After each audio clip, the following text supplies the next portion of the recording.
Ang sulat ni Pablo sa mga taga-Efeso, unang kabanata.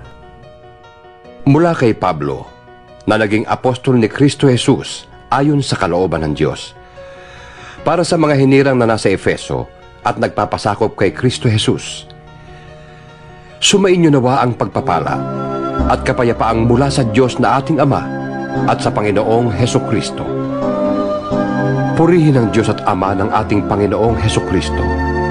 Pinagkalooban niya tayo ng lahat ng pagpapalang espiritual at makalangit dahil sa ating pakikipag-isa kay Kristo.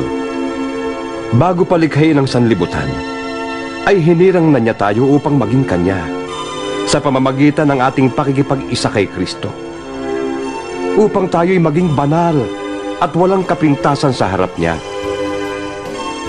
Dahil sa pag-ibig ng Diyos, tayo'y Kanyang pinili upang maging anak niya sa pamamagitan ni Hesukristo. Iyan ang Kanyang layunin at kalooban. Purihin natin siya dahil sa Kanyang kahangahangang pagkalinga sa atin sa pamamagitan ng Kanyang minamahal na anak.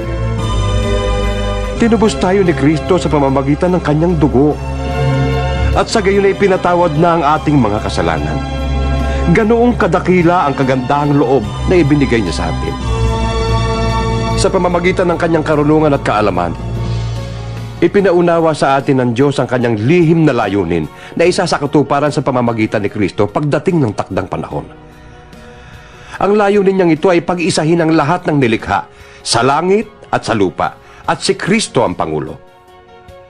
Dahil kay Kristo, kami naging bayan ng Diyos na siyang nagsagawa ng lahat ng bagay ayon sa Kanyang layunin at kalooban. Kami hinirang niya noong panguna para sa Kanyang ikararangal. Kaming mga unang umasa sa Kanya. Kayo man ay naging bayan ng Diyos matapos ninyong marinig ang salita ng katotohanan, ang magandang balita na nagdudulot ng kaligtasan. Sumampalataya kayo kay Kristo, kaya't ipinagkaloob sa inyo ang Espiritu Santo na ipinangako ng Diyos bilang tatak ng pagkahirang sa inyo. Ang Espiritu ang katibayan na makakamit natin ang mga pangako ng Diyos sa atin, hanggang kamtan natin ang lubos na kaligtasan. Purihin natin ang Kanyang kadakilaan. Kaya nga, mula nang mabalitaan ko ang tungkol sa inyong pananalig sa Panginoong Hesus at ang inyong pag-ibig sa lahat ng Kanyang hinirang, walang tigil ang pasasalamat ko sa Diyos para sa inyo tuwing ipinapanalangin ko kayo. Hinihiling ko sa Diyos ng ating Panginoong Hesukristo, ang maluwalhating Ama, na ipagkaloob niya sa inyo ang Espiritu na nagbibigay ng karunungan at nagpapahayag tungkol sa Diyos upang lubos niyo siyang makilala. Naway liwanagan ng Diyos ang inyong isip upang malaman ninyo kung ano ang inyong inaasahan sa Kanyang pagkatawag sa inyo, kung ano ang kalwalhatiang inilaan niya para sa Kanyang mga banal, at kung ano ang di masukat na kapangyarihang kaloob niya sa atin na mga nananalig sa Kanya. Ang kapangyarihan ding yon ang muling bumuhay kay Kristo at nag-upo sa Kanya sa kanan ng Diyos sa kalangitan.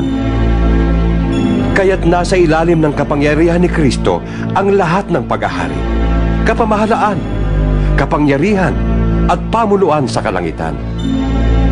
Higit na dakila ang Kanyang pangalan kaysa sa lahat, hindi lamang sa panahong ito, kundi maging sa darating.